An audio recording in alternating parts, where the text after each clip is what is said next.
Shalom dan puji Tuhan saudara atas kebaikan Tuhan pada setiap kita, sehingga pada hari ini saudara kita boleh bersama lagi di dalam ringkasan pelajaran Sekolah Sabat, pelajaran yang ketiga triwulan yang keempat 2022 yang bertajuk Memahami Sifat Manusia.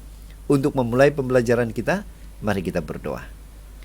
Bapa Syurgawi, terima kasih atas kebaikan-Mu kerana bersama dengan kami sementara kami mendengar dan mempelajari pelajaran Sekolah Sabat kami pada minggu ini. Dalam nama Yesus kami berdoa. Amin. Sekali lagi saudara, tajuk Sekolah Sabat kita memahami sifat manusia. Yang menjadi pertanyaan, bagaimana Alkitab menjelaskan sifat manusia dan keadaan manusia semasa kematian? Saudara, bacaan Alkitab untuk pelajaran Sekolah Sabat seperti yang ada di skrin Anda, dan mungkin ada baiknya saudara, sementara kita mempelajari pelajaran Sekolah Sabat ini, kita membuka ayat-ayat ini yang pastinya boleh menolong kita di dalam mempelajari pelajaran Sekolah Sabat. Baik, ayat hafalan Kejadian 2 ayat 7 mengatakan, ketika itulah Tuhan membentuk manusia itu dari debu tanah dan menghembuskan nafas hidup ke dalam hidungnya. Demikianlah manusia itu menjadi makhluk yang hidup. Saudara, pendahuluan Sekolah Sabat kita, ada orang cuba menyelaraskan kata-kata syaitan dengan firman Tuhan. Bagi mereka, amaran engkau pasti mati hanya merujuk kepada tubuh fizikal yang boleh rosak, manakala janji engkau pasti tidak akan mati adalah hiasan kepada jiwa atau roh yang tidak akan mati. Syaitan selalu berusaha membuat kita percaya bahwa kita tidak akan mati. Dia menyarankan bahwa bahagian tertentu dari kehidupan kita, yaitu jiwa itu, tetap sedar setelah tubuh kita mati. Saudara, apakah pernyataan ini sesuai dengan apa yang Alkitab katakan tentang sifat manusia dan kematian? Pendekatan ini tidak boleh dipakai sebagai orang Kristen yang berasaskan Alkitab. Kita mesti mengakui bahwa hanya Tuhan yang Maha Kuasa, Dia yang menciptakan kita, juga mengenal kita dengan sempurna. Mazmur 139. Oleh itu, hanya di dalam firman-Nya kepada kita, yaitu kitab suci, kita boleh mendapatkan jawaban kepada soalan penting ini. Itu sebabnya saudara, untuk membahas atau mempelajari pelajaran Sekolah Sabat pada minggu ini, kita akan membahagikan kepada 5 topik seperti yang ada di skrin Anda. Kita ke tajuk yang pertama, yaitu satu makhluk yang hidup.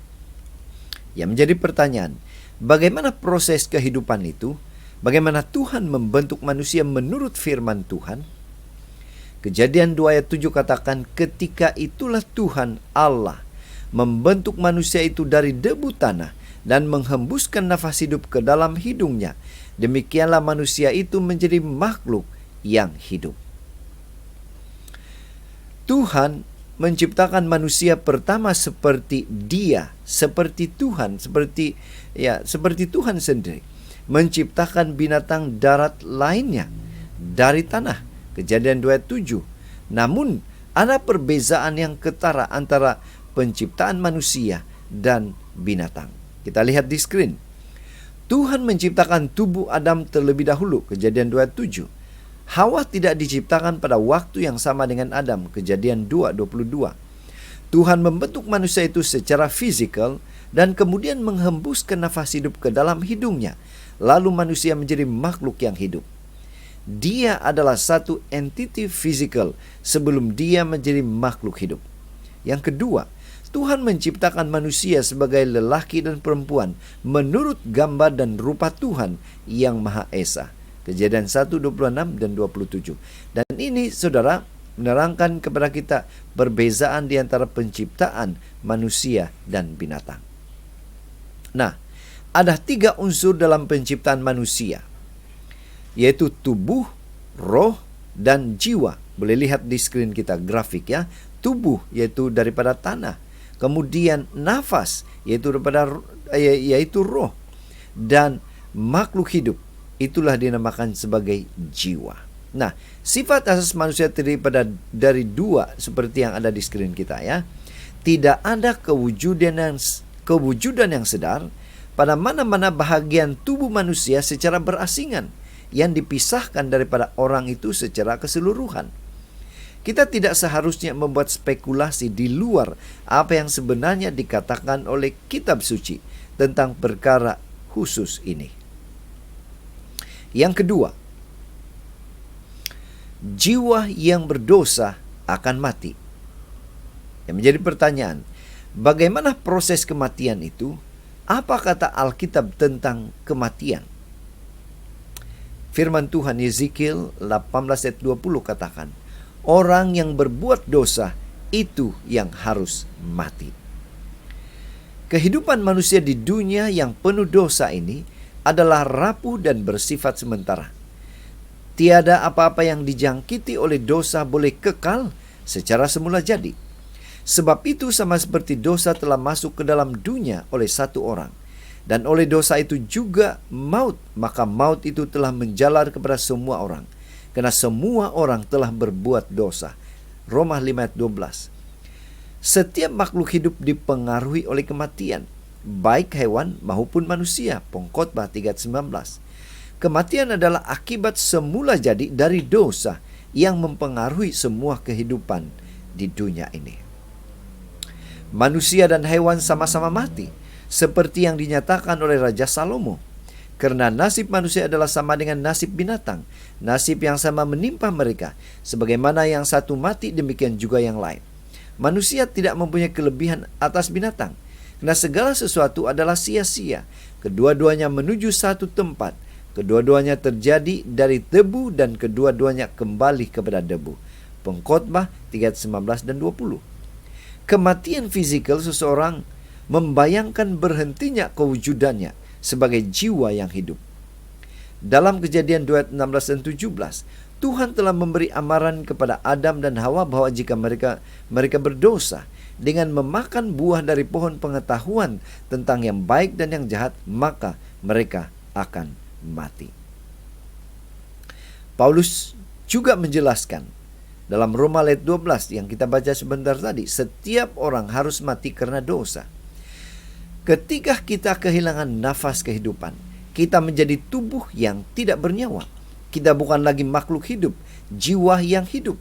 Mazmur 146 ayat 4. Oleh karena itu, setiap jiwa akan mati, orang benar dan orang jahat.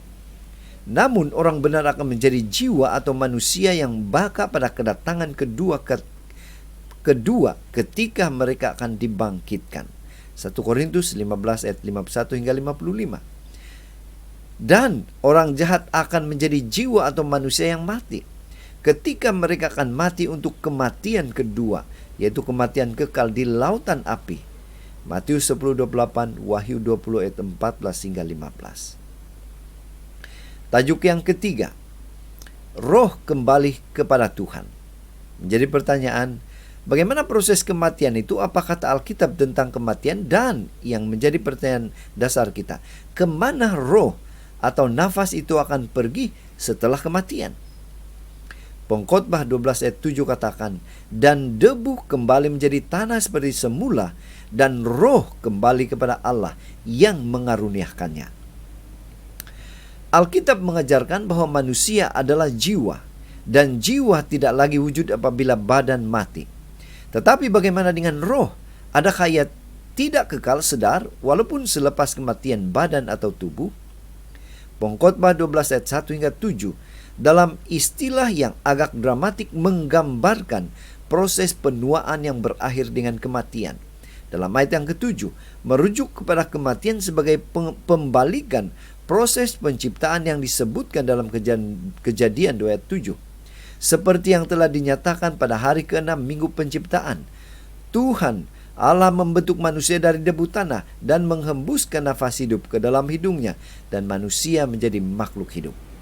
Tetapi sekarang, Pengkhotbah 12 ayat 7 memberitahu kita bahwa debu kembali menjadi tanah seperti semula, dan roh kembali kepada Tuhan yang telah mengaruniakannya. Jadi, nafas kehidupan yang dihembuskan Tuhan ke dalam lubang hidung Adam dan yang Dia telah sediakan kepada semua manusia lain kembali kepada Tuhan, atau dengan kata lain berhenti mengalir ke dalam dan melalui mereka dalam tubuh mereka. Artinya, ada sesuatu yang tetap ada setelah kematian, yaitu roh. Kita harus menyelidiki ide ini secara menyeluruh sebelum melompat pada kesimpulan. Mari kita pelajari Kejadian 7 ayat 22. Baik manusia maupun hewan memiliki roh sebagaimana yang dituliskan oleh Salomo. Itu adalah nafas roh kehidupan yang ada di dalam lubang hidungnya. Ini adalah rujukan yang jelas tentang penciptaan Adam. Roh bukanlah entiti sedar manusia yang terus hidup setelah kematian. Itu adalah nafas kehidupan Tuhan. Dia atau Tuhan yang memberikannya, dan dia juga akan mengambilnya. Mazmur 104 ayat 29. Seperti yang ada di screen, grafik kita mungkin lebih mudah kita memahami. Tanah, yaitu tubuh, plus nafas atau roh menjadi makhluk yang hidup atau jiwa yang hidup.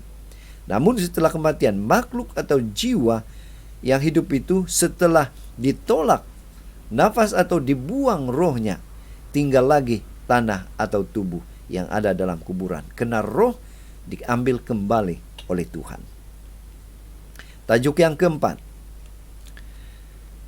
orang mati tidak tahu apa-apa. Saudara, apa ada di sebalik kematian? Apa yang terjadi kepada makhluk hidup setelah kematian? Dan apa yang dilakukan oleh orang mati? Saudara, menjadi pertanyaan untuk kita dalam tajuk ini. Pengkhotbah 9 ayat 5 katakan, karena orang-orang yang hidup tahu bahwa mereka akan mati, tetapi orang yang mati tak tahu apa-apa. Tak ada upah lagi bagi mereka, bahkan kenangan kepada mereka sudah lenyap. Pena Inspirasi menjelaskan kepada kita, ajaran Alkitabiah tentang ketidaksedaran dalam kematian seharusnya tidak menimbulkan seberang sikap panik di kalangan umat Kristen. Pertama sekali, tidak ada neraka yang menyala kekal atau api penyucian sementara menunggu mereka yang mati tanpa diselamatkan. Kedua, ada ganjaran yang menakjubkan menanti mereka yang mati dalam Kristus. Tidak heranlah bahwa bagi umat percaya, kematian itu hanyalah perkara kecil. Bagi umat Kristen, kematian hanyalah tidur, suatu saat kesunyian dan kegelapan. Kehidupan itu tersembunyi bersama Kristus di dalam Tuhan. Dan apabila Kristus yang adalah hidup kita menyatakan diri, maka kamu juga akan menyatakan diri bersama-sama Dia di dalam kemuliaan. Ellen White, The Desire of Ages, muka surat 787. Saudara, apa yang Alkitab ajarkan tentang keadaan orang mati? Kita lihat di screen, saudara. Secara grafik mungkin lebih mudah kita memahami. Ayub 3:13 katakan, mereka beristirahat dan mereka tertidur. Matius 115 katakan, mereka tidak memuji Tuhan, mereka diam. Mazmur 146:4 mengatakan, orang mati mereka tidak berfikir. Pengkhotbah 9:5, mereka tidak tahu apa-apa. Kemudian ayat yang ke-10, Pengkhotbah 9, mereka tidak bekerja, mereka tidak belajar atau melakukan apapun. Saudara, mungkin saja sangat membosankan untuk mati. Tidak ada keadaan yang sedar. Semuanya berakhir pada saat kita mati. Kematian hanyalah keheningan dan kegelapan. Ini seperti tertidur, dan kita bahkan tidak sadar bahwa kita sudah mati. Alkitab mengajarkan bahwa mati itu seperti tidur. Hanya suara Yesus yang akan membangunkan kita dari tidur apabila Dia datang kali yang kedua. Tajuk yang terakhir, tajuk yang kelima, yaitu beristirahat dengan nenek moyang mereka. Apa artinya beristirahat dengan nenek moyang? Apa ada di sebalik kematian? Apa yang terjadi kepada makhluk hidup setelah kematian? Kemanakah orang pergi setelah kematian? 1 Raja-Raja 2 ayat 10 katakan, kemudian Daud mendapat perhentian bersama-sama nenek moyangnya dan ia dikuburkan di kota Daud. Ada ekspresi yang berbeza untuk membahas kematian dalam Alkitab, yaitu maka ia dikumpulkan kepada kaum leluhurnya. Kejadian 25:8. Dan istilah atau ekspresi mendapat perhentian bersama-sama nenek moyang mereka. 1 Raja-Raja 2 ayat 10. Saudara, dalam perjanjian lama, satu amalan ialah ketika mati mereka dikumpulkan kepada orang sendiri. Sebagai contoh, mengenai Abraham, ketika diberitahu bahwa dia lalu dia meninggal, dia mati pada waktu telah putih rambutnya, tua dan suntuk umur, maka dia dikumpulkan kepada kaum leluhurnya. Harun dan Musa juga dikumpulkan kepada kaum masing-masing. Ulangan 30 ayat 50. Nah, apakah ungkapan ini berarti bahwa ada kehidupan sosial dan kesadaran setelah kematian? Daud mendapat perhentian bersama-sama nenek moyangnya, tetapi dia tidak naik ke sorga. Dia tetap berada di dalam kuburnya sampai hari ini. Kisah 2 ayat 29 hingga 31. Ungkapan yang sama digunakan untuk raja-raja yang lain, baik yang benar maupun yang jahat. 1 Raja-Raja 14:20, Raja-Raja 16 ayat 6, dan 2 Tawarik 30 ayat 33. Ungkapan-ungkapan ini berarti bahwa kita semua pergi ke tempat yang sama, yaitu apa? Ke kuburan kita. Kita akan mengikuti jejak nenek moyang kita, yaitu kita akan mati sampai pada kedatangan kedua, hari kebangkitan. Artinya saudara, kita akan mati dan dikumpulkan, mungkin saja bersama dengan nenek moyang kita di kuburan yang berdekatan ataupun berasingan. Namun artinya kita akan bersama-sama di dalam kuburan kita masing-masing. Pena Inspirasi menjelaskan, Alkitab dengan jelas mengajarkan bahwa orang mati tidak langsung ke surga. Mereka digambarkan sebagai sedang tidur sampai hari kebangkitan. Pada hari itu, bila mana rantai perak diputuskan dan pelita emas dipecahkan, pikiran manusia binasa. Mereka yang turun ke dalam kubur berada dalam kesunyian. Mereka tidak lagi mengetahui sesuatu yang dilakukan di bawah matahari. Perhentian yang berbahagia bagi orang-orang benar yang letih. Waktu, lama atau singkat, hanyalah sebentar bagi mereka. Mereka tertidur, mereka dibangunkan oleh sangkakala Allah kepada kekekalan yang mulia. Jadi saudara, dari pelajaran Sekolah Sabat kita pada minggu ini, kita boleh menyimpulkan bahwa percayalah dengan penjelasan firman Tuhan atau Alkitab tentang kematian. Kita harus imani saudara, seperti yang tertulis di dalam firman Tuhan. Yang kedua, hanya Kristus melalui rahmat, roh dan firman-Nya yang dapat memulihkan image Tuhan dalam diri manusia. Tuhan meletakkan ke dalam hati setiap manusia suatu kerinduan untuk memiliki hidup yang kekal. Pengkhotbah 3:11. Dan terakhir, matilah dalam Tuhan. Kita akan bangkit dalam kebangkitan pertama. Kita akan menerima kehidupan kekal. Jadi saudara, sampai di sini pembelajaran Sekolah Sabat kita pada minggu ini. Semoga kita mendapat sesuatu, khususnya boleh menolong kita di dalam pembelajaran Sekolah Sabat kita pada minggu ini.